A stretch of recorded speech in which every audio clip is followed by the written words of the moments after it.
শরীর ধ্বংস করে এমন 9টি অভ্যাস। 7 নম্বরটি আপনার মাথা নষ্ট করে দিবে। আপনি নিজেকে সুস্থ মনে করলেও প্রতিদিনের সাধারণ কয়েকটি অভ্যাসই তিলে তিলে আপনার শরীরকে ভিতর থেকে ধ্বংস করে দিচ্ছে। সুস্থ থাকতে চাইলে এই 9টি বাজে অভ্যাসকে আজই ডাস্টবিনে ফেলুন। 1. পর্যাপ্ত পানি না খাওয়া, যা আপনার কিডনি ও হজম শক্তিকে বিকল করে দেয়। 2. রাত জাগা, পর্যাপ্ত না ঘুমানো আপনার ব্রেন এবং লিভারের কার্যক্ষমতা কমিয়ে দেয়। 3. সকালের নাস্তা বাদ দেওয়া, এটি আপনার মেটাবলিজম ধ্বংস করার প্রধান কারণ।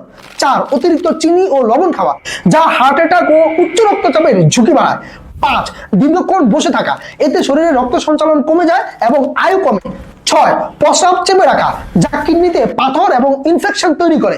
7. অন্ধকারে মোবাইল চালানো, এটি আপনার চোখের রেটিনা এবং ঘুমের হরমোন নষ্ট করে। 8. খাওয়ার পরে ঘুমিয়ে পড়া, এতে ভয়াবহ বদহজম এবং পেটে প্রচুর চর্বি জমে। 9. অতিরিক্ত দুশ্চিন্তা করা, যা আপনার হার্ট এবং মানসিক স্বাস্থ্যকে শেষ করে দেয়। শরীর একবার ধ্বংস হয়ে গেলে তা ফিরে পাওয়া খুবই কঠিন, তাই আজই সচেতন হন। আর আগামীকাল এমন চমৎকার আরেকটা টিপস নিয়ে ভিডিও দিব। মিস করতে না চাইলে এই ভিডিওটি শেয়ার দিয়ে আমাদের ফলো দিয়ে সাথেই থাকুন।